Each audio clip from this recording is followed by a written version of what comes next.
All right, what's up, everybody? Welcome back to First Round Frenzy. We are officially 24 hours plus. Don't I think this is going to come out at noon, so 32 hours away from the NFL draft officially commencing in 2025. So no better way to end off the pre-draft coverage with our final alternating mock draft. So it should be there's a lot of different things that could happen here, and there's a lot of uncertainty with a lot of teams. So it should be an interesting process. Yeah, it's definitely people. It sounds like people are expecting a lot of wild things to happen, and a lot of wild news has already come out, like in the last day, 2 days, day and a half, and it's gonna get even worse. I'm expecting like full on. Are we gonna get like over under 5.5 trades on opening night? It sounds like the over might hit on that because it's absolutely unreal what the landscape's looking like right now. Yep. And, a lot of people thought, maybe the first three picks are kind of locked in at this point, first three or four picks. And now could be smoke, but the Browns and Giants are fielding offers for trades. So, there's a lot of things can happen, but we're going to go mock draft. I'm going to do the odds. Kole is going to do the evens. All And, right. I am going to start this draft here, and I'm going to make the easiest pick of all. The Tennessee Titans are selecting Cam Ward out of Miami. I think we all know this is going to happen. Tennessee has kind of said it without saying it. Cam Ward has pretty much said it with his positional rankings, we'll say, on his streams from a few weeks ago. Because apparently Traylon Burks is a top five wide receiver in the NFL. I'm sure.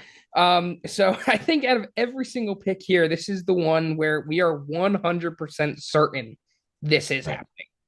Yeah, and Borgazzi was saying, yesterday now on Tuesday when he did his press conference that they have reached a consensus. Will it still take 5 minutes to make a pick? Absolutely. They got to get the viewership numbers up. It's going to take forever for the Titans to make this pick. It happens every year, but yeah, Cam Ward seemed like the guy to get number one. It Cole, is there any world where Abdul Carter or Travis Hunter get picked at this pick? Absolutely not. Like this is Absolutely like not. Okay. near 100% at this point. Yep. So we So will see. It looks like Will Levis has lost his job. He will be out. It's what I'm hearing is he's not going to be traded on draft night, though. We'll see if that happens. So it doesn't seem like they're going to pick up picks with a Will Levis trade. But it does seem like the Will Levis era in Tennessee is officially over. yeah. All right, so number two, the Cleveland Browns. This is where it's somewhat interesting, but I still give it like an 80% chance on Travis Hunter. So I'm gonna go Travis Hunter too. Just based on all the talk. I mean, Andrew Barry said he's a Shohei Ohtani of football. He wants him to play both ways. They want him to start out at wide receiver and mix him in at corner, but and pure talent, like this guy easily is, one of the number one player in this year's class. When we had the conversations, I think we both had Abdul Carter number one when we did our big boards. And there's some argument there if you want to pair him with Myles Garrett. But ultimately, Travis Hunter's been the one that this regime has been closely connected to the entire process. And that just seems to make seems to make sense of what they need on offense and defense. Travis Hunter can fill both, and you try to get your quarterback with the next pick in the second round, or maybe move up into the back end of the first round. But either way, Travis Hunter two QB in the second round seems like the Browns' go-to plan right now. Yeah, and it all comes down to what you were just mentioning of will Travis Hunter play both ways? It's seeming like that's what it's going to be. I think more and more likely over the past few weeks it's been he's playing wide receiver with some sort of hybrid thing on defense. Yeah. But that changes everything. If the Cleveland Browns are sitting here at number two and say we don't want him to play both ways, he's not going to be the pick at two, right? Like his value is all there on playing both ways. I still think there's a world where Shador Sanders goes here at number two. I currently have Travis Hunter as well, but you never know with these things. Yeah. Quarterbacks in the NFL draft are always a very weird concept. So, as you mentioned, most likely what's going to happen is Travis Hunter, but you never know with these kind of things. Yeah. All right. So number three, it's kind of a very similar story to number two with the Cleveland Browns. And I'm gonna go with Abdul Carter here to the New York Giants. Again, I'm kind of this one's in pencil for me because I still think there's a world where the New York Giants get desperate. They already have two quarterbacks on the roster, but they still need their quarterback in the future. Dabble and Shane both need to keep their jobs. they might get desperate and go Shedeur Sanders here. I know we've been hearing a lot in the media of value at this pick, and I feel like a lot of people are saying the value is to not go after Shedeur Sanders here, which is why we might be hearing some trade rumors over the past few days, potentially trading down and getting Shedeur Sanders a little bit later in the first round. We'll see if that comes to fruition. But as you mentioned, Abdul Carter was both our number one players in our big boards when we did that. It makes all the sense at pick 3 to go out and get the best player in the draft, even though it might not be their biggest position of need. But if they think Shedeur Sanders is their quarterback of the future, I think he's the pick here. But from what I've been hearing, I think Abdul Carter's the pick. Yeah, I think that's the same thing I have too as Abdul Carter 3. And I honestly wonder, seeing Peter Schrager's report this week that team, the first or the Browns and the Giants at 2 and 3 potentially could field trade offers. I think the Giants could pick up the phone at 3 just Yeah, to see what's on the other end of it and see if someone wants to throw a bag at them to get Abdul Carter because honestly, they have a really good defense. They have two good edge rushers already in Kayvon Thibodeau and Brian Burns. Yeah, it's not their biggest position of need, and yes, he's the best player on the board. If they stay at 3, he's the pick, but it wouldn't surprise me if they pick up the phone and maybe, Chicago wants to move up to 3 for Abdul Carter, or maybe Jacksonville wants to move up for Abdul Carter and jump the Patriots and make sure that they can solidify him, or, anyone else kind of in that top 15. If they want to pick up the phone and have an outrageous offer, the Giants should consider it because at the end of the day, I don't know how much really Abdul Carter helps this team because they're already set on defense, but if they get him, it's still a top edge rusher, and then you have a good rotation of 3 guys that can really help the team. And again, I think they're in the same boat with the Browns. You go QB in the second round. exactly. I mean, I think you hit it right on the nail there is that Abdul Carter does not make this team a whole lot better. Their defensive line and getting pressure on the quarterback was not what hurt the Giants last year.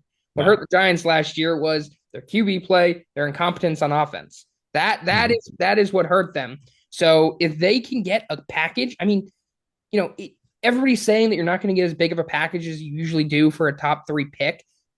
I mean, you're still getting a pick swap in the first round this year, most likely. You're getting maybe either an extra first round pick next year or multiple day 2 picks this year. So you're still Yeah. getting a very, very good package for a team that has a lot of holes that it needs to fill. Yeah, exactly. So number 4, I think this one honestly might be locked in too. I think their top 4 seem pretty set, and I'm going to go with Will Campbell at 4. He seems to be the guy. I know the Patriots have done a lot of work on second round offensive tackles, and that's kind of just for a due diligence purpose, in my opinion.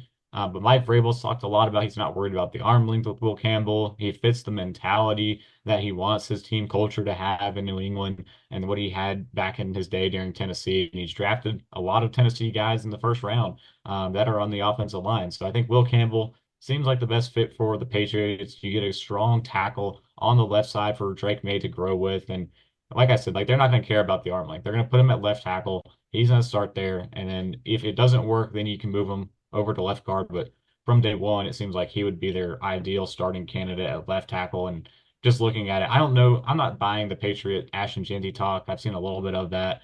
I mean, they do need maybe an upgrade at running back because I'm not the biggest Ramondre Stevenson fan, but I don't think that's the move here. I think the Patriot way has always been get the backs later and then, get the trenches early. So Will Campbell seems like the pick, even with a new coach coming in. Yeah, so I also have Will Campbell in here. It's more penciled in. I think I'm close to putting it into pen.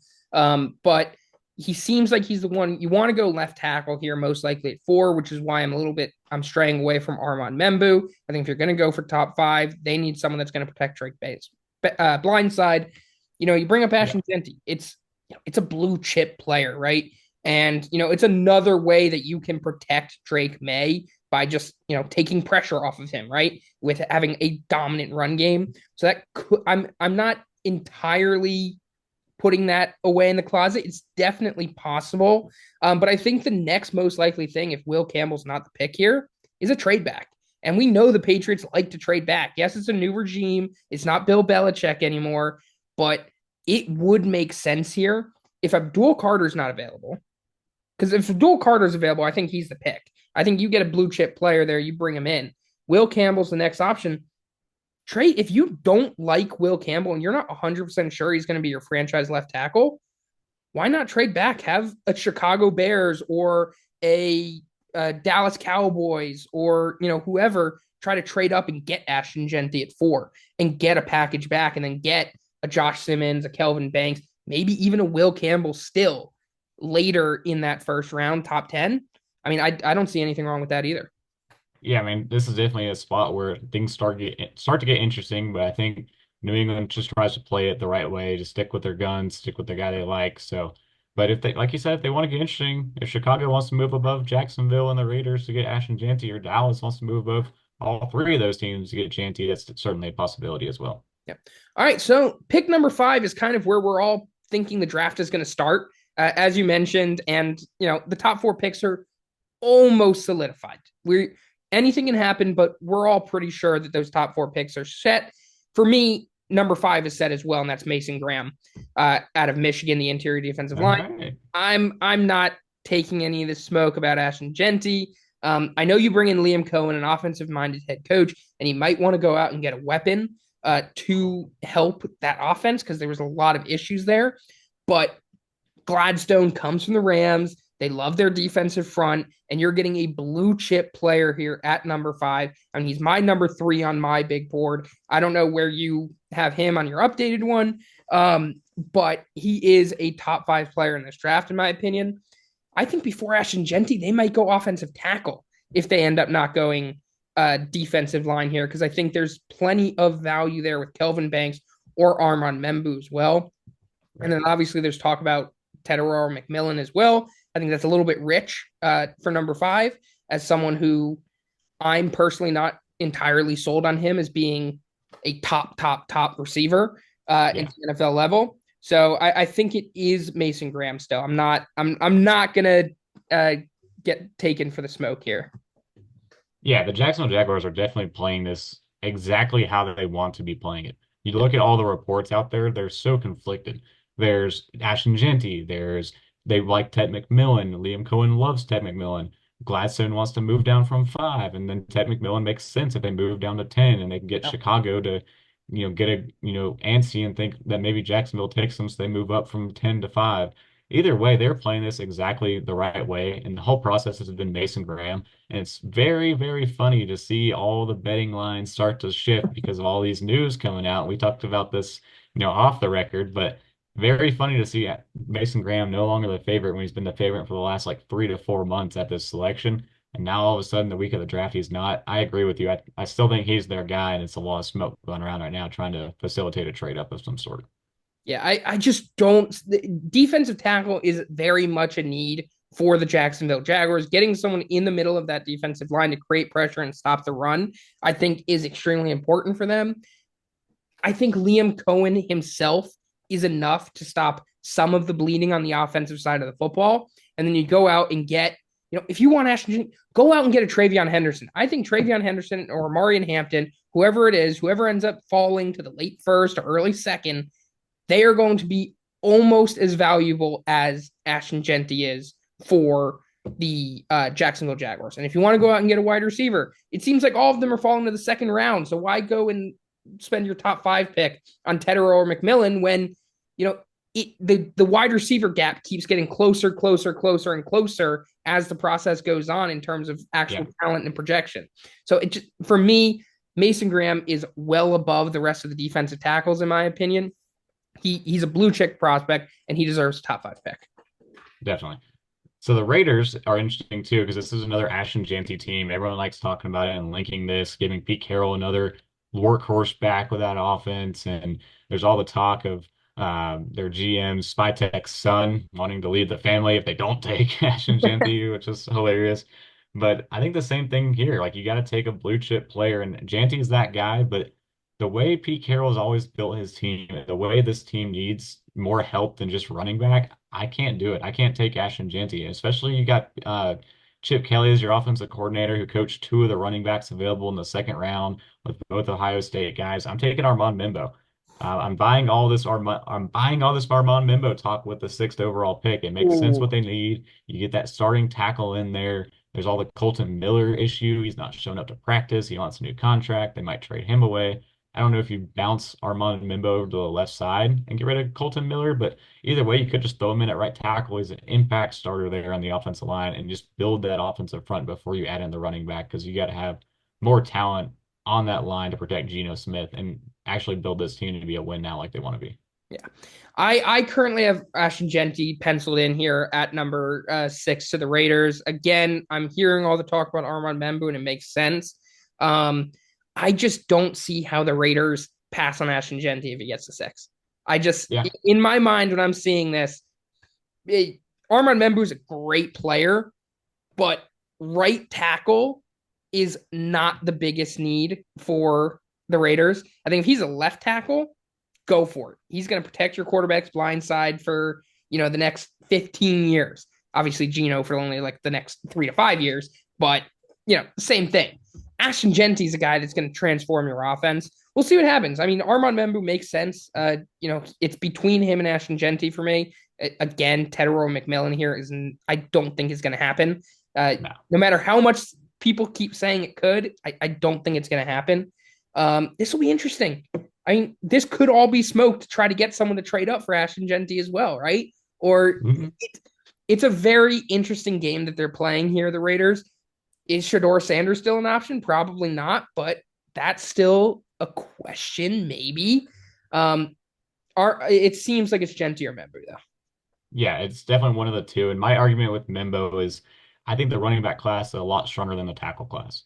And if you're wanting an impact starter in the first round and the second round, and you're looking at running back and tackle, it makes the most sense to get the impact tackle first and then still get one of the really good running backs second. And just from a roster building standpoint and from what this team needs. So I got Mimbo again penciled in too. I mean, it's not solidified in my mind either. It could switch between now and tomorrow. So we'll see what happens. But that's the way I'm leaning. And it's good we have the argument here that you're leaning the other way because it's definitely between these two players. All right. Well, you just made my job a lot harder at this next pick because I had Membu finishing off the Jets' offensive line here at pick 7.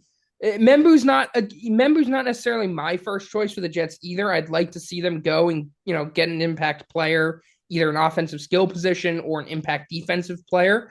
Yeah. But I think Membu does make the most sense for the Jets. But I can't go here anymore. Do I go Jeanty? I don't know if I can go Jeanty either. This is actually a very interesting situation here because we could really see this play out on draft night tomorrow. This Yeah. could happen. It'll be interesting to see what the Jets do because it's go out and get Jeanty, even though you already have 2 good running backs in your team. Do you want to waste a top 10 pick on another blue chip running back? Do you go out and do you get Tyler Warren, even though the tight end class is very solid and deep? Do you go out and get a Jahdae Barron? Does Aaron Glenn get his corner nickel that he can kind of, groom in Jahdae Barron? Or do you trade back? I think trading back could be a really interesting thing here for the Jets. Against my better judgment, I'm gonna go Jahdae Barron out of Texas. Wow. And I Okay. had this last time as well. I just think when we get to this point and Armand Membu is gone, I don't think that unless the Jets trade Breece Hall on draft night, I do not see why you would go out and draft Ashton Jeanty at 7. I think it would Yeah. transform the offense. It would be a great pick, but it just doesn't make sense for the value here unless you are 100% certain that you are trading Breece Hall and getting draft picks for him that you can use later on because Yeah. the Jets have a lot of holes. Now, Tyler Warren, again, I think he would be a great piece.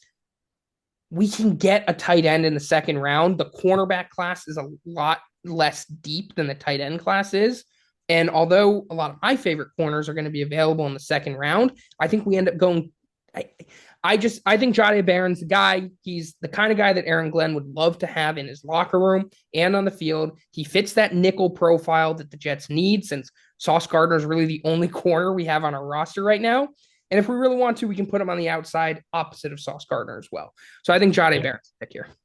Yeah. For them, it seems like a three-way scenario here. Either you get Armand Mimbo, you fill out your offensive line, you get Jahdae Barron, you have an impact defender that Aaron Glenn's going to love, or you get Tyler Warren. You give a do-it-all weapon. You can put him all over the formation for Justin Fields in an offense. The Jets are sitting in a great spot because they can't go wrong either way. No. My question, Matt, is if they get Jahdae Barron, are you buying a Barron jersey on draft night? Because I know he's your guy from Texas. Do you make that pull on draft night when they take him seventh overall if this is the way this goes? You know what? It might happen just because I swore off buying Jets QB jerseys after I bought Sam Darnold and Zach Wilson both in their first seasons, but I didn't swear off all Jets jerseys for rookies. So there is a chance if Jahdae Barron is a New York Jet on draft night that I immediately go to NFL.com and I go and buy myself a Jahdae Barron jersey. Let's see if they give him a sweet single digit number at corner that make it even better. All Give me right. number 7. I'd love it. All right. So Carolina at number 8. I can't go off of it. And this is one I've had like literally sharpied in from the time the process started a couple months ago. I think Jalen Walker is still their guy. There's some talk that Mason Graham, I mean, could fit what they want. We talked about him before with Carolina. If he's there, he makes a lot of sense, and they can go off the guy they've been on the whole process. But Mason Graham off the board, and we had him going to Jacksonville. You get around to 8, Jalen Walker's there. He makes a lot of sense because, like I said, like have done so much research. They had a big contingency go to the initial Georgia Pro Day to talk with Jalen Walker. They didn't have as strong of a group go to that like individual pro day that him and Michael Williams put on just a few days ago. But either way, like every Carolina beat writer you talk to, every Carolina radio station you listen to, they're all saying Jalen Walker's the guy. And it sounds like, even from what Dave Canales is saying, what Dan Morgan's been saying, that this seems like as locked in as it can be for an eighth overall pick. Yeah, I mean this is insane. Jalen Walker's been the mocked pick here for the entire process. Now, based on how this mock draft has gone, I think Ashton Jeanty is a very interesting possibility at 8. I know Jalen Walker's been the pick here, and they locked down Chuba Hubbard, but I don't think they thought that Ashton Jeanty would be available at 8 going into this week. There's no shot Carolina puts that much. I mean, they paid I Rico, they paid Chuba, they traded I up for know, Jonathan Brooks. I Like I that know. is, I'm not saying it's going to happen. I have Jalen Walker in here as well, yeah. but that's also because I have Ashton Jeanty going 6 to the Raiders. So I mean, Dan Morgan's shown he's a maniac with valuing running backs. Screw it. Give him Ashton Jeanty in that exactly. running back room. So I'm not saying it's going to happen. I still have Jalen Walker in here. It could be an interesting trade piece as well, since Ashton Jeanty's available and a bunch of teams are going to want to trade here. And it's going to be probably less expensive for a team like the Bears or the Cowboys or whoever to trade to 8 than it would be to trade to 4. Just saying, could be an interesting thing just to keep an eye out for. I think Jalen Yeah. Walker's still the pick, but with a blue chip I will player like say, Ashton Jeanty, like the way me looking at this board right now, I think what would your thoughts be on the Jets trading back with the Bears if this is how it goes before making that pick with Jahdae? Because I think the Bears, if Jeanty makes it past the Raiders, they might get worried that a team like the Cowboys or Broncos move up to 8 or 9 and leapfrog them for Jeanty. oh, So there's an option yeah, you trade back there if you're the Jets. Trade from 7 back to 10. The Bears move up and get Jeanty to avoid a team leapfrogging them. yep. Just I'll tell looking at you, that right now. in this mock draft here that I have here penciled in, I've got Jahdae Barron going to the Miami Dolphins. So I think the Jets, if they like Jahdae Barron, they can still get him a few picks down. I think the That's a 49ers sneaky trade. the 49ers are probably the next team that might go out and get Jahdae because they could go corner. I would not be surprised if the Jets traded out, and I would be okay with them trading out, especially if they end up getting a day 2 pick in addition to the pick swap. So it would definitely be an interesting thing to watch out for. All right. Now, to conclude the roughest selection of picks that I've ever had to make here, it's the New Orleans Saints. And I have 2 names written in here right now. One of them might be a little bit surprising. I've got Shedeur Sanders, and I also have Kelvin Banks Jr. I think he's a guy that's been getting a lot of talk over the past 2 weeks of potentially going in the top 10. He's a guy that can be a starting left tackle. He's a guy that can play guard if he doesn't work out. The Saints are, in and out of these QB conversations with Shedeur Sanders. Not really sure if he's going to be the pick there. They're saying they're confident in Spencer Rattler and, he might be the guy. You don't know. And the offensive line is not great in New Orleans. There's a lot of question marks along it, especially, I mean, Ramczyk just retired a few days ago, so he's obviously not coming back now. And that was a cornerstone of your offensive line. I'm going Shador Sanders. I don't really care. Um, Wow. I I will say before you do this, I saw a stat. No QB has ever been selected in the first round that did not meet with the team on a pre-draft visit, and Shador did not I meet with forgot the about that. Saints. Before I you get forgot there, about that. hold the phone, Matt. Don't Oh make the no. call in. There I is another QB option that I the know there's Saints another really QB like. option. I know there's another QB option. I don't see the thing is, I don't know if I want to go QB here at all.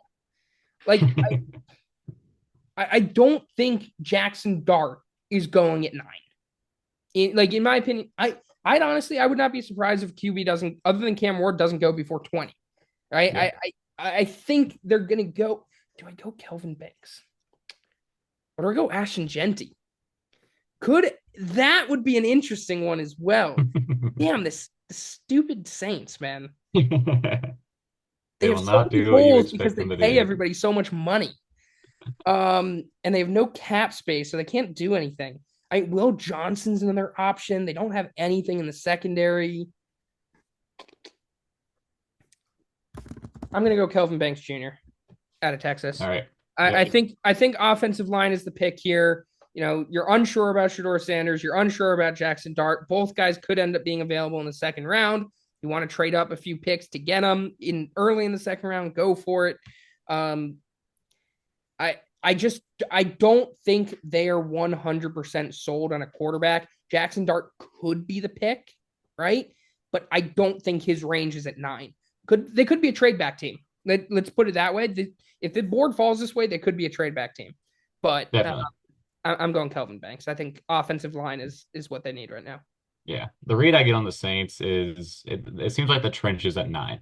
And the wild card will be Jackson Dart. If they really want to get aggressive and get their quarterback, I think Jackson Dart would be the guy at 9. I don't think that happens. So it's either, for me, it is between Kelvin Banks because there's all the talk of him being a top 10 pick. So they would make sense to see Kelvin Banks go at 9. But I think Michael Williams, I mean, Yep. if they want to go with a defensive edge rusher and have a guy in place for Cam Jordan's eventual retirement, Michael Williams is the guy I have written down right now. So we'll see what happens. But Kelvin Banks, I think, would be the number 2. Jackson Dart to number 3. I think that thunderous clap behind me, though, was the high five Ryan Poles and Ben Johnson just had because Ashton Jeanty's on the board at 10. Go to Chicago. I'm making that pick. The Bears have been all over Ashton Jeanty, and Adam Schefter earlier this week said the team is praying Jeanty falls to 10, and lo and behold, Matt, he's on the board at 10. So he is Ben Johnson's new workhorse back. The new Sonic and Knuckles is Jeanty and DeAndre Swift. This cannot have worked out any better for the Chicago Bears. Yeah, I mean, this is a very interesting scenario because I think a lot of the teams after Vegas are kind of in the mindset or have been in the mindset. Maybe they're starting to rethink it now, but I think they are in the mindset that Ashton Jeanty will not be available because the Raiders are selecting Ashton Jeanty at 6. If not, one of the other teams make a surprise pick and draft him before the Raiders, right? We talked about the Patriots potentially in on him, the Jaguars potentially in on him as well. So I think all these teams, the Jets, the Saints, the Panthers, they didn't think Ashton Jeanty was a possibility at their picks at this point. So obviously, we did this and he falls to the Bears and they get their guy. But as I mentioned, the Saints, yes, they have Alvin Kamara. They could 100% go out and get Ashton Jeanty. Panthers, they could 100% go out and get Ashton Jeanty. And I already mentioned the Jets. If they wanted to trade one of their backs or, they're not entirely sold on Braylon Allen and they want to somehow have Jeanty and Hall work as a 1-2 somehow. I don't really see how that could potentially work, but you never know. It could. So I'm not 100% sold on this. I think there's still a really good possibility that Ashton Jeanty goes before this, whether it's the Bears trading up to get him or one of those other teams are like, you know what? I don't care. We had our draft plans. Ashton Jeanty's available. We're going out and getting this guy that's going to transform our offense. But Yeah, in and this mock draft, the Bears get their guy. yeah, and again, like if it gets to the point where the Raiders pass on Jeanty, I think the Bears have to try to get on the phone with the Jets and move Yep. ahead of no matter even if it's the Bears or the not the Bears, the Panthers or the Saints. whoever's picking 8 and 9, you can't, hope that he still makes it to 10 after he passes 6. So I think you gotta try to move up to 7 if that's the option. Jenny's still on the I board, but I'm I telling mean, you he's right still their now. guy. Yeah, I'm telling you right now, if this happens, I would not be surprised if the Cowboys trade with the Saints. Yeah. I would not be surprised if the Cowboys said, you know what? It's only 3 picks. We don't have to give up too much to go up and get here. We've already made a big trade to get Joe Milton. Yeah, big trade. And they've claimed that they're on the phones and they're talking with people, and there's going to be more trades that they're making. I would not be surprised if the Bears don't make the move to trade up with the Jets or the Panthers, that the Cowboys say we need to go out and get our back, and they get Ashton Jeanty at 9. So we have now finished the top 10 and we move on to some. Now I finally get to make a pick that is as advertised on my big board, on my mock draft here. And that is Will Johnson to the San Francisco 49ers. I think there's maybe a few options here. Um, we talk about potentially an offensive lineman here, but with Josh Simmons really the only offensive tackle available, his injury concerns, is he the pick at 11? Maybe not. And the other one would be Luther Burden potentially to replace Deebo Samuel. So wide receiver could be an option as well.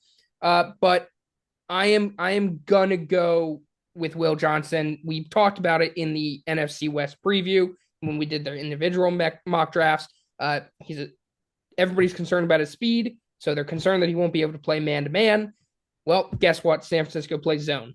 He's going to fit perfectly there. They needed a corner one, especially with the talent at the wide receiver position throughout the NFC West. So I think Will Johnson, who's a lot of people, I mean, he's my number 8 player on my big board, I think, right now. He's still a top 10 player, potentially a number 1 corner, the number 1 outside corner in this draft, and the 49ers go out and get him.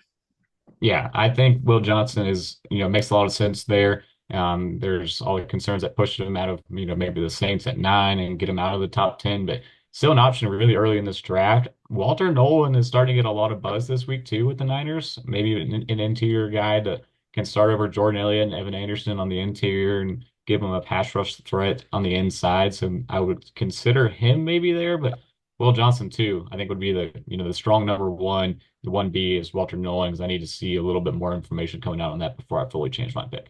Yep. But yeah, no, I don't think I think those are the 3 options: interior defensive line, corner, wide receiver. Yeah. And I think the value at wide receiver is not there yet based on how this is going. Well, with the next pick, I tend to disagree. If Ashton Jeanty is off the board and the Cowboys are here, I know there's a lot of talk that they like Josh Simmons, which is interesting after having back-to-back offensive linemen retire who are all pros, future Hall of Famers. Maybe I get Josh Simmons in the first round now that he's fully healthy, but I'm going to go with Matthew Golden. I think Matthew Golden, the guy Cowboys that I guys. had in the first ever mock draft. Yeah. Yeah. This He's one back. they've been talking about this one for a while. They need a big number 2 to that offense. Brandon Cooks isn't that guy that can step up behind, at least at this point in his career, behind CeeDee Lamb in the passing game. So Matthew Golden, you add some speed into that wide receiver room. They met with him a lot. I mean, it's pretty telling seeing the picture of Matthew Golden standing next to Jerry Jones a couple of weeks ago during his pro day visit, or not pro day visit, top 30 visit. But again, Josh Simmons would be my second option to watch out for the Cowboys if they want to go offensive line. But I'm sticking with Matthew Golden pick here at 10 or 12. I have Matthew Golden as well. He's in there. He's one of the guys. I've been on this for the entire time. I think it just makes sense. They need a wide receiver. I don't think Omarion Hampton is a good value pick here, especially when there's so much talent in this running back class. Tet McMillan is getting some talk. I don't think it's what they're thinking. And you go out and you get the guy that's from the state of Texas in here. Yeah. Go out and get him. I think that's the pick. And I think at running back, just to throw it out there, I think Quinshon Judkins might be their guy that they're looking at if they can't get Jeanty. Yeah. All right, so now we go into another tough pick for me with the Miami Dolphins. I originally had Jahdae Barron here. He's obviously gone. So there's when I'm looking at this, I think there's 2 options. It's offensive guard, or you go Malachi Starks. I think safety could, Tyler Warren. Do you go with the blue chip prospect here, even though it's not your number 1 need? I don't think they do. And I think I'm gonna. What do I want to do here? This Josh Simmons could be another option if you want to go offensive tackle. Um, but I think I'm gonna go. Ooh, what do I want to do here? I'm trying to talk this out because I had Jade Barron like in here pretty solid when I first did this. Line could they go with? I mean, only one's been taken. One edge rusher, one Yeah, interior. Walter they're Nolan. an interesting team. They got a lot of holes to fill. They've got a lot of holes to fill. I'm I'm gonna go with Gray Zabel, I think. Wow. I Okay. think great. This is kind of a rogue one, and again, this isn't who I have in my mock draft, so I'm not entirely sure this would happen. But they need a guard, they need a tackle. He's someone that can play across the offensive line, so you fit him where he's best or where you need him. Josh Simmons, as I mentioned, you could go out and get him, but offensive tackle isn't your number one need. Uh, Tyler Booker, I think there's a lot more talk that he's going to fall to the later part of the first round or potentially even into the second round. And then when it comes to Malachi Starks, again, I just don't think safety's their number one need here. And at pick 13, the value's not there either for the safety position. So gonna Yeah. go Gray Zabel, very versatile player that can play across the offensive line for them. Yeah, even looking at the Dolphins' top 30 visits, it's kind of a weird process. The only one that has really a first round grade is Nicky Manwari, and Yep. they did not bring in Malachi Stark. So, like, that was one I always considered for him. But I think either way, it's some kind of offensive line. In my mock, I have Kelvin Banks because I don't have him going quite up into the as high as we have him in this mock. And Josh Simmons, like we considered there when you were talking it through, I would consider him too at this point, the way I was looking at it. But Gray Zabel either way makes a lot of sense. If you want Patrick Paul to start at left tackle, you move Gray Zabel inside. If Patrick Paul's not working out at left tackle, Gray Zabel has the ability to kick over and play there as well. So that's a very safe pick for Chris Greer to find some offensive line help that this team desperately needs. Yeah, and again, we're in this situation where, is a team interested in trading up for a quarterback here? As we go through this mock draft, we're just going to see how teams aren't getting their guy here, and they immediately become trade back options. So Exactly. it'll be interesting. I think Gray Zabel makes sense. Whether 13's too high for him, I don't know. We'll see. But that's what I'm going with. Yeah, and another one where you look at the board, or the Dolphins want to trade back and someone want to move up for Tyler Warren, Yep. because that's who I'm taking next on the board with the Yep. Colts. Because if you want to jump the Colts for Tyler Warren, go ahead and get in line and try to make that offer. But the way this goes and the way we have it, I'm taking Tyler Warren because, I mean, basically, Shane Steichen straight up said this week they're looking for a tight end. Is that going to be Colson Loveland or is it going to be Tyler Warren? Tyler Warren is my highest ranked tight end, but it's anyone's flavor of who they like, and I think the Colts are fine with either option. They're not in a position where they already have one good tight end, like the Bears might be, where you're not going to get Colson Loveland because he's too similar to Cole Kmet. But with the Colts, they just need somebody at that position, whether it's Colson Loveland or Tyler Warren. But for me, my cup of tea is Tyler Warren for what he can do with that offense. He's not going to be your down the seam explosive guy, but you can use him and play him anywhere on that field and get the ball to him in space and let him work. Yeah, I've got nothing else to add. I had Colson Loveland here, but that's because I had Tyler Warren going to the Bears at 10. So Yeah. if the Colts get Tyler Warren, I think that's a steal for them. He's probably their number one player at the position, if I guessed. I mean, they're very close in my opinion, Mhm. but that'd be a great pick for the Colts. Now the Falcons, easy pick for me. I had him in our NFC South mock. You obviously have him going to the Saints in yours. Michael Williams out of Georgia is staying in Georgia. Okay. You're the Atlanta Falcons. I know I said Georgia about 10 times during the episode when we were talking about him last time. Going to try to say it less here. They need a defensive player. Talk about off a wide receiver potentially with pretty much every option available except Matthew Golden right now.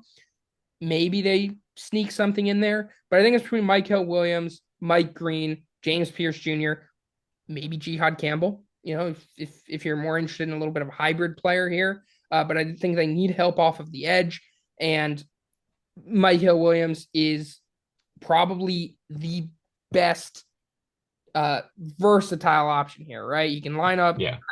as a three on the inside, out on in a standing position on the outside. He's a great run defender, and he's got production in the pass rush as well. So I think he's a guy that you can kind of get to do whatever you want him to do. So I think that makes the most sense for them here. Yeah, and I've talked about it too when we did the Falcons, NFC South episode that it's one of the three, edge rushers in this category. And you just mentioned them, Michael Williams, Mike Green, and James Pierce, maybe even Shamar Stewart, throw his name Yeah, in there, he could but be in here some as well. sort Yeah. of one of those edge rushers. You take your pick, which concern, red flag, whatever you have for each of those four players are you most confident in not being an issue? And to me, it'd be Michael Williams. And if he's on the board, it makes sense to take him off there. So great pick, gets their edge rusher they need. And the Cardinals now are in, I think this three-pick range, Falcons, Cardinals, Bengals. All three are considering those edge rushers. But for me, the way the board works with the Cardinals, I got to take Josh Simmons here to get a left tackle in this offense because it's another one where if you look and put your ear down to the beat writers and to the reporters in Arizona, he's the name getting mentioned the most. And he met with the team. And while I like an edge rusher here for the Cardinals for the sake of getting that on the defense, this fits the MO of that regime and the way they value first round picks. A strong left tackle who should be, the top left tackle in this class, if not for his injury. And if he's fully back and healthy, this is going to be a steal at 16, I think, with Josh Jones. Yeah, and this is a very interesting selection here because considering just 2 years ago they drafted Paris Johnson Jr. with the Hmm. sixth pick, hoping he'd be their franchise left tackle. Hasn't really worked out that way necessarily. So they go again 2 years later, go out and get an offensive lineman in the first round. They need to help Kyler Murray in some way. They went with wide receiver last year. We'll see if that ends up helping because he obviously didn't have the year everybody was expecting him to have in Marvin Harrison Jr. I'm talking about. Yeah. But yeah, keeping Kyler Murray upright is going to be a big area of focus for them. Yeah. Now, another pick for me that has not changed throughout pretty much the entire process and all three of these mock drafts that we've done, and that is the Cincinnati Bengals getting Walter Nolan out of Ole Miss. Perfect. A lot of people are talking about Derek Harmon potentially here at 17, but I think Walter Nolan makes the most sense for them. I think there was a lot of prospect fatigue when it came to Walter Nolan as the process has kind of moved on. People are talking about him to the Chiefs, to the Eagles, and I just don't think he makes it that far. I think if he's there for the Bengals, unless there is one of those other names that we've talked about earlier on, like a Michael Williams, and Jalen Walker somehow drops all the way down. I think Walter Nolan should be there. They need an interior defensive lineman. He's obviously not the best run stopper in this class at the position, but I think his ability to pass rush from the inside is unmatched, and they need help on defense. So Yeah, he's definitely, yeah, he's a strong fit for him. I would consider maybe edge rusher too, but either way, a defensive lineman seems like the best pick the Bengals can make, and they're in a good spot to take a really strong one. One way or another, you're getting, a top three guard or a top three edge rusher, or exactly. not guard, interior pass Interior rusher, or a defensive top line. Yeah. three edge rusher, at that pick. So is it, a Mike Green they consider? Is it James Pierce they consider? With Trey Hendrickson situation. But I mean, I agree with you. Walter Nolan on the board at this spot, it makes all the sense in the world that you have to take him off the board here. Yep. All right, so how quick the board tumbles for Ted McMillan. We talked about him being an option at 5, and we're now at pick 18. And if he's on the board here, the Seahawks have to take him. You need that big X on your offense. You have two slot guys, so I'm going to go ahead and pull the trigger. You got JSN in the slot. You got Cooper Kupp in the slot. You need an outside receiver because that's what Sam Darnold worked with was two outside guys in Minnesota. So he kind of needs that in his offense for it to be successful and him, having success in the passing game. So a big body X wide receiver and Ted McMillan makes all the sense in the world for Seattle if he's on the board. It's the only really receiver I would consider for him in the first round. Yep. And I think they would go a different direction in the trenches if he's not there. But the fact he's there, you can replace DK Metcalf immediately. I think that's the go-to. Yeah. I mean, they need a wide receiver. You got rid of DK Metcalf. You get the closest thing to DK Metcalf in this draft with Tedero McMillan. Sam Darnold had one good year under a great quarterback head coach in McConnell. So Yeah, Kevin O'Connell. Kevin O'Connell. So go out there. You cannot go out there with just Cooper Kupp and Jackson Smith and Jigba. You need a true outside guy to help him out. And if Tet McMillan gets here, I think that is the perfect pick for Seattle. So move on to the Buccaneers, which I think this is an interesting place for them because I think they go defense here. Surprising. Yeah. But the question is, which position do they go with? I had Nicky Manwari originally here to go and help out in the secondary. And I think we talked about in the NFC South how you had Jahdae Barron going there and they need help. But I think the way this board is fallen, do they go with an edge rusher here? Mike Green is still available.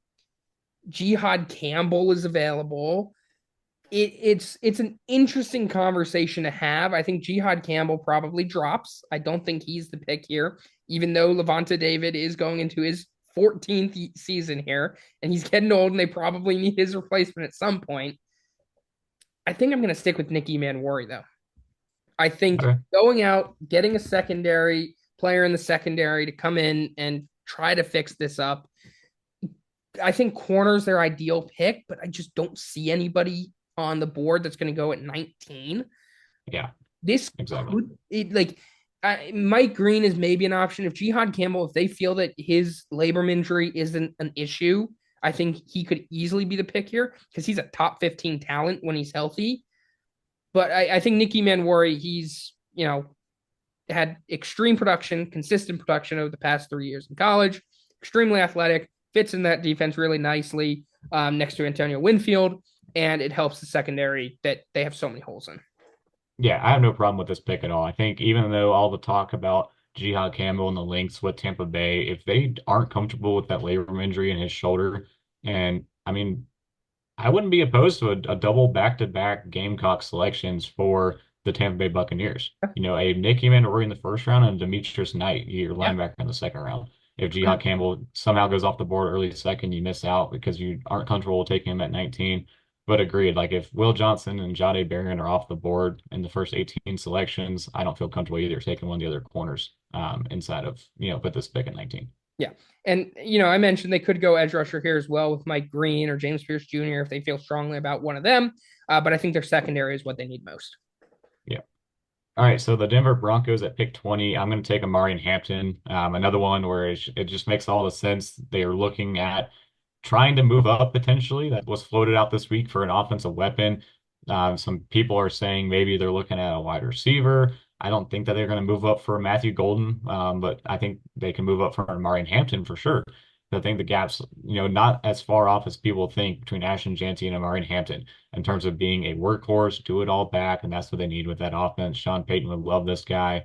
He's not quite what he had in New Orleans with Alvin Kamara the last time he drafted a first round running back, but either way, like Amari Hampton does a lot for that offense and gets them on the right direction with having him and Bo Nix working that backfield. Yeah. Amari Hampton's a great downfield back. He's just going to run through people and, he's got great acceleration as well. So I think it's either him or Luther Burden, in my opinion. Maybe Colson Yeah. Loveland. Do you go with a tight end? Yeah, I mean, that could be interesting. that's an option here since Tyler Warren ended up going to the Colts. So he's available here as well.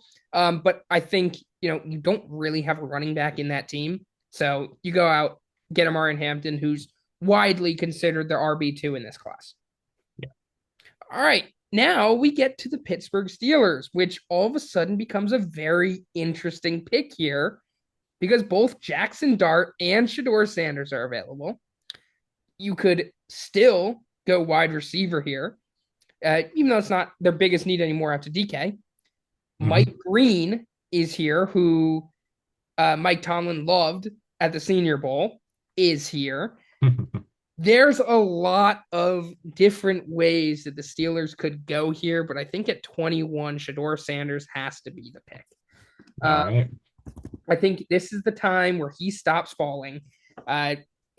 Pittsburgh is currently waiting on Aaron Rodgers, and we have no idea when Aaron Rodgers is ever going to give them an answer. So I don't think they can afford to wait and grab a quarterback in the second or third round who they're not 100% sure is going to be their starter. Shedeur Sanders has proven that he's got a high floor, maybe not as high of a ceiling as a Jackson Dart does, but currently you need a quarterback that can start right now. You've got the team in place to go out and win a Super Bowl. You've got the pieces. You've got an elite defense. You have two very good wide receivers. You can probably go out and get a running back to replace Najee Harris if you're not 100% confident in Jalen Warren to take over that job later in this draft, but now is the time to go out and try to do something. They're still probably not, favorites in any capacity to go out, especially in the AFC North, which is so competitive. But Yeah. you need a QB. You're not 100% sold on him, I don't think, at this point, but he's dropped to 21. The value's there. Now you can go out and get him. Yeah, especially like all the talk we're getting of the second round quarterbacks, and the Steelers don't have that second round pick because they traded it for DK. Their next pick isn't until like mid third round. So Yep. this is your chance, if any, to get a quarterback. It's like you said, you can't wait till August and hope and pray that Aaron Rodgers comes to your team like we're sitting with Mason Rudolph as your starter. You got to get a guy here, and I think Tomlin likes Shedeur Sanders. And out of the current 32 selections we have, like on this list, when not counting the potential trade-ins, the Steelers make the most sense for the team that would end Shedeur Sanders' slide at pick 21. And there's still a chance that someone trades up above the Steelers, by the way. And Shedeur Sanders is Yeah. gone. That changes this completely. But with no trades, I think this makes sense. All right. So for the Chargers, Jim Harbaugh's team, I'm looking at two Michigan guys. You're already hovering over Colston Loveland. I'm hovering over Kenneth Grant. It's one Ooh, of these two really? guys. This is like the decision here. Who do you want to go with if you are Jim Harbaugh? Do you go with Kenneth Grant, your defensive guy, your defensive minded head coach, a big presence on the inside? But I think if the Colson Loveland's on the board, it makes sense. I have Kenneth Grant penciled in here for my pick, but I don't have Colson Loveland on the board either. So I think if Colson Loveland's on the board here, you give Herbert that big guy in the slot to, have him on one side, have Lad McConkey. So yeah, I'm going to go with it. Colson Loveland, pick 22 to the Chargers. You have him, you got Tyler Conklin, you got two big bodies at the tight end position. This defense, or excuse me, this offense, can do a lot of work with Najee, with Greg Roman, being a run heavy 12 personnel team. This would be a lot of fun if Colson Loveland's there and he can be the Chargers pick. Yeah, I also had Kenneth Grant here at 22 since Colson Loveland in my mock isn't available. Had him going to the Colts. Another guy I was just throwing out there, Mason Taylor could be a long shot. People are talking Yeah. about potentially going in the first round. The team that could go out and get him would be the Chargers because they need a tight end. But Colson Yeah. Loveland would be the ideal pick here for Harbaugh. Get that weapon. Good blocker as well. Underrated blocker Mhm. in Yeah. the run game. So that would be a good pick for them. And now, Kole, the Green Bay Packers, your Green Bay Packers, I am hopefully going to make you very happy here and go Derek Harmon out of Oregon. All right. You're not very happy. I don't know. We'll see. I I'm think, I'm I'm reaching the point of prospect fatigue with who I want the Packers to have, I think. okay. So if you can talk me back into Derek Carmen, I'll be talked back into it. I So, but it's your pick. I like Derek Harmon. He's currently my interior defensive lineman 3 behind Walter Okay. Nolan and behind Mason Graham, obviously. And I think with the Packers, they first of all, they have a lot of needs. They're a good team, but they have a lot of needs. They can Yeah. obviously use help on the offensive line. I'm not confident with any of the offensive line on the board to go out and get them. Cornerback, could you go Maxwell Harrison? I mean, maybe. You're not entirely sure if Jair Alexander is coming back, but Maxwell Harrison at 23 is that great value. You haven't had great luck drafting corner since Jair Alexander, and you haven't had luck with him either. And then after that, I mean, you could go edge rusher. I mean, Mike Green could be an interesting option here because people are expecting him to go in the top 20 picks, and he ends up going here. But I think Derek Harmon, he is created the most pressures out of the interior in all of college football. He's a great run stopper. He's a bulldozer in the middle, and he's going to be a guy that is going to dominate.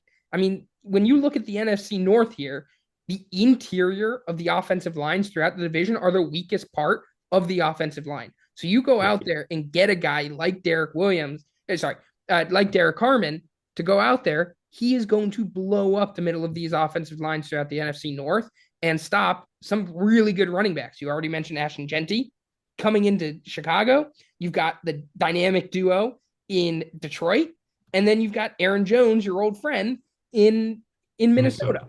Yeah. So I think it makes sense. Go out and get an interior guy to just blow up the interior of those offensive lines. Yeah. And again, I think it's the prospect fatigue. I'm trying not to read into this injury stuff that's floating out there about Yep. Derek Harmon because it doesn't seem like there's much basis to it. So I'm not trying to make that, determine my pick of who I want the Packers to take. But if that is indeed the case, I don't think, Brian Gutekunst traditionally has liked players with injury histories. Yep. So I think if that is actually true, and they're probably doing their work on that right now to figure that out, Shamar Stewart makes a lot of sense. I would absolutely hate that pick, but he's Brian Gutekunst's kind Another of guy. developmental edge rusher that you drafted Yeah, first round. that's Brian Gutekunst's guy, a guy that didn't have good production in college, but had a ridiculous RAS score. But again, corner makes a lot of sense too.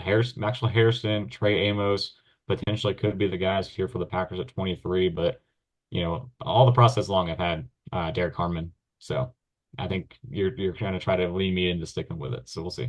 That's good. All right, Vikings. All right. Minnesota, they're interesting. They're another one potential offensive line team. It's kind of like a sneaky need for them. Mike Green, I think Brian Flores could work wonders with a guy like Mike Green. But another one that I've had locked in is Malachi Starks. I think he fits that Ooh, defense perfectly with, you pair him back there. You lost Cameron Byam on that secondary. You pair him back there with just for the short term a little bit, Harrison Smith. But eventually he's going to be the leader of this defense. These Georgia guys have been absolute leaders of every team they've gone to, and I think Malachi Starks is going to be right there in the running of being one of these top Bulldog defenders that enters that next level. So you take Josh Metellus out of that starting spot at strong safety, put Malachi Starks there, and Harrison Smith as your deep guy. I think Brian Flores would love having that secondary and be able to work with that kind of guy. yeah, and I had Maxwell Harrison going when we did our NFC North overview a few weeks Hmm. ago. I think secondary is definitely the place to go. And Malachi Stark's a guy that can play on the inside as a nickel if you wanted to, is also up high in either two high or single high. He has the versatility to be able to play a few different positions in that secondary and make an impact. All right, Houston Texans, another interesting team. Um, I had Gray Zabel in here originally. I also had Matthew Golden in here at some point, so wide receiver is another option. Um, there's not many options here for them. I mean, when I look at this board, Josh Simmons is gone, Gray Zabel is gone, Kelvin Banks Jr. is gone. Pretty much everybody that I had them going is gone at this point.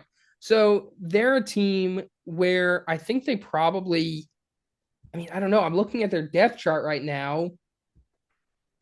They could go Jihad Campbell, get someone to sit in the middle of their defense. I just don't think that's their biggest position of need. Uh, I think wide receiver might be it, and I'm going to go Emeka Egbuka out of Ohio State.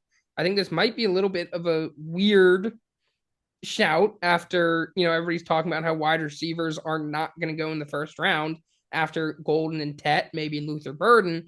But I think Emeka Egbuka fits into that team really nicely. He fits in, he goes into the slot, kind of takes over that Tank Dell role. And then when Tank Dell eventually comes back, he either kicks to the outside or Tank Dell kicks to the outside.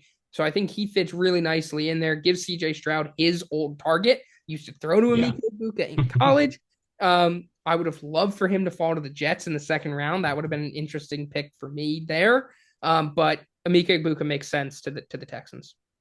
Yeah, and seeing how this played out, I absolutely see where Albert Breer is coming from this week that the Texans are a potential trade-up team. Get ahead of these teams that want an offensive lineman in the early 20s and late teens, because like we said, Kelvin Banks off the board, Gray Zabel off the board, Josh Simmons off the board. That puts Houston in such a tough spot at 25. If you look at click on it and click on the offensive tackles, Donovan Jackson makes a lot of sense Yeah, because I was thinking that. Yep. they did bring him in, and he's a guy that can go left guard or left tackle. But like you said, like the chance of pairing CJ Stroud back up with Emeka Ibuka to where then you have Emeka, you have Christian Kirk, you have Nico Collins, you have Tank Dell. Like the weapons are That's tremendous, and that's like in the AFC, you got to score points to keep up with these top offenses. And that gives the firepower CJ Stroud needs to keep up with Patrick Mahomes, Josh Allen, Justin Herbert, and all these top offenses in that conference. 100%. And Emeka Egbuka is my wide receiver one, so it'd be a steal for them. I really like that, and pairing him back up. See, I wanted him with the Jets because he pairs back up with Justin Fields, but the Texans get him with CJ Stroud. So, Yeah. it is what it is. I'm like put in the worst spot. I know you had some tough picks, but I did not want the Rams pick because I'm like torn of what they're gonna do. I mean, this is going to be maybe a sneaky Mason Taylor spot as well. Yep. They really want and have been looking for years now at tight ends and almost traded up last year for Brock Bowers. They missed out on Tyler Warren and Colson Loveland here. Do you pull the trigger on Mason Taylor in the second round? Jihad Campbell, some tackle options there. I mean, maybe you go with Josh Connerly, but I'm gonna stick with what I did, and I'm just gonna screw over all the teams at the top of the second round and take Jackson Dart. I gotta stick with it. I've been saying this for the Rams, and Sean McVay, you're not fooling me saying you're not looking at the quarterbacks. I know you looked at Jackson Dart, and he fits exactly, this is the perfect offense for Jackson Dart to Yep. learn over the next couple of years. Maybe it's, one, maybe it's two, maybe it's 3 years, however long it takes for Matthew Stafford to finally decide that, his run's over. And then you turn the keys over Jordan Love style to Jackson Dart, and hopefully Sean McVay wants to see things through. But I think a quarterback like Jackson Dart, where you see him progress and you see him develop and practice, that's going to reignite the spark in Sean McVay to continue coaching after Matthew Stafford's done and keep trying to go on a run with this team. And Jackson Dart is the best thing for this team long term to turn the page. Yep. All right. We'll try to speed this up here a little bit, but I agree. I think the Rams are actually the perfect landing spot for Shador or Jackson Dart. I think staying Yeah. with Matthew Stafford and being with McVay is great. Now, Baltimore Ravens, I had Malachi Starks here originally. He's obviously not on the board. Nicky Manwuri is also off the board, so safety is not an option here. I mean, why not go Mike Green? Why not? Go Yeah. out, get another edge rusher. The Baltimore Ravens need it. It's not their biggest need, but it would be great to add him in. You could go offensive line as well. Tyler Booker on the interior or Josh Connerly, Arante Ursary. I actually kind of like the Arante Ursary fit here as well. That could be really Mhm. interesting. But Mike Green's a potential top 15 player in this class. Going out and getting him, led the national NCAA in sacks last year. I think this would be a great selection for Baltimore. Yeah. I'm going to follow the same trend, go with another edge rusher here. To me, like Detroit, this is their biggest need. Find someone opposite of Aiden Hutchinson. Is that Donovan Ezeraku? Is it Nick Scourton? Or is it Shamar Stewart? One of those three guys I think lands with Detroit. The way this board has fallen, I'm going to take Shamar Stewart. High upside pick. You don't need him to really be your sack guy. You just need him to create havoc in the backfield and let Aiden Hutchinson finish the job. So fits, a Dan Campbell guy as well. Yep. And you know what? Shamar Stewart could have been an interesting pick for the Ravens, but I just looked and realized I didn't even have him in my first round by accident. So I'm going to go back and change that after this. But that's also another option at 27. Yeah. Uh, Commanders are an interesting one. I think I might go edge rusher again and go three edge rushers in a row here and go Donovan Ezeraku. Yeah. I think They're a that's a strong team that, fit too. That's one I got yeah, penciled in. they could go running back. They could be a sneaky team for Travion Henderson. If a third team wants to go in, I don't really see that happening. Tyler Booker could be an interesting option here as well. And then obviously the Trey Amos and uh, Maxwell Harrison Yeah. could be an option here as well if they want to go corner. But I think getting an edge rusher, replacing Chase Young now that he's been traded, they need that guy on the edge. So for Buffalo with this next pick, I'm looking at, trying to pull up their list of who they brought in, but to me it's one of these top corners. The best corner out here, I know that there's a lot of talk of maybe, Jade Barron being their guy, but he's way going to be off the board. They would have to move up for him. They brought in Trey Amos. They did not bring in Maxwell Harrison. As much as I like Maxwell Harrison, I used to have him pinned in here. I have switched over to the Trey Amos train for the Buffalo Bills. But this just gives them the number one corner they need on that defense. So yeah, Trey Amos with the Buffalo Bills, just based on how they're looking. Even if Maxwell Harrison's on the board, I think Amos seems to be the guy they're zeroing in on. And you mentioned that Kenneth Grant could be another option as well if they want to go interior. And actually, on my mock draft, I have them going Travion Henderson with this James Cook situation popping Wow, up. yeah. Yeah. Travion Henderson could be an interesting one. And never forget the Bills could always trade back like they love doing. Yeah. Kansas City Chiefs. You already mentioned this guy, and I'm going to have him go to them, and that is Donovan Jackson out of Ohio There State. you go.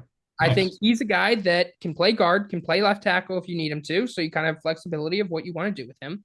And I think he's a first round talent, no question. And he just fills a big need. You lose Joe Tooney, so you can play him as your left guard. But if you need him to kick out the left tackle, he obviously showed that he can do that at a high level. Yeah, I think the Chiefs is one of the three tackles that are on the board here. Is it Ursary? who they met with? Is it Josh Connerly or is it Jonathan Jackson? But either way, solidifying that left tackle spot. Even if they signed Jalen Moore, they got to get some reassurances there for Patrick Mahomes. All right, so now, pick 32. I'm in a tough spot with the Eagles. I don't really know what to go with here. I've always liked corner as a potential. This is like a Maxwell Harrison spot in my mind. I know I've gone Benjamin Morrison, I think, in our first mock draft at 32.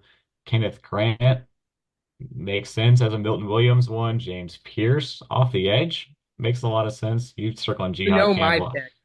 I don't Howie think Jihad Roseman Campbell's a always first. gets the value. I don't think Jeanty Campbell's a first rounder. I think the injury is going to scare a lot of people. So I think, oh man, it's between, in my mind, Maxwell Harrison and James Pierce. For the sake of what I have right now, I'm going to go James Pierce. I think he fits Josh Sweat in, filling that hole as, a top rusher, edge rusher on that defense. And that's what won that team the Super Bowl last year. It wasn't the secondary, it was the pass rush. And they lost Josh Sweat and Milt Williams. So somehow you got to get that pass rush back and going. And James Pierce is a good way to get that back at the, pick 32. And that's a great value. At one point, we talked about, how he loves his great value. At one point, maybe a year ago, maybe even 12 months ago, but at one point, James Pierce was one of the top players in this draft, and getting him at 32 is great value. Yeah. I think no matter how this board felt, they're going to get good value no matter what, right? James Pierce Jr., arguably a top 15 talent in this class, going at 32. Jihad Campbell, an arguable top 15 talent, available at 32. Benjamin Morrison, who I have as a first round grade corner, available at 32. Maxwell Harrison, who we mentioned, available. There's so many options that can go with. Defensive side of the ball looks like what they're going to do because they love doing that early on. Yeah. But this is our first round mock.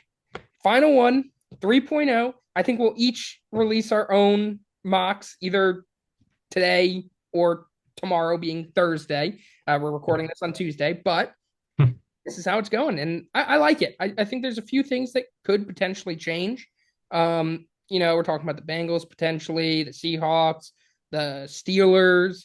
The Saints we're unsure of as well. And obviously, we're seeing the potential for a lot more trades.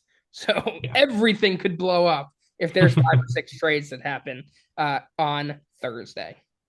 Yep, it seems very comprehensive, and the way we kind of mapped everything out, and we'll see. It's definitely not going to look like this. We're going to see some trades. We're going to see some big splashes made. But in my mind, Saints, Jaguars are the wild cards of this draft, and they're going to ultimately determine how the rest of the 32 picks go.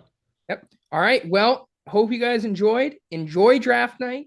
And eat your pancakes on tomorrow morning. Watch draft day, and we will see you all soon. Looking forward to it.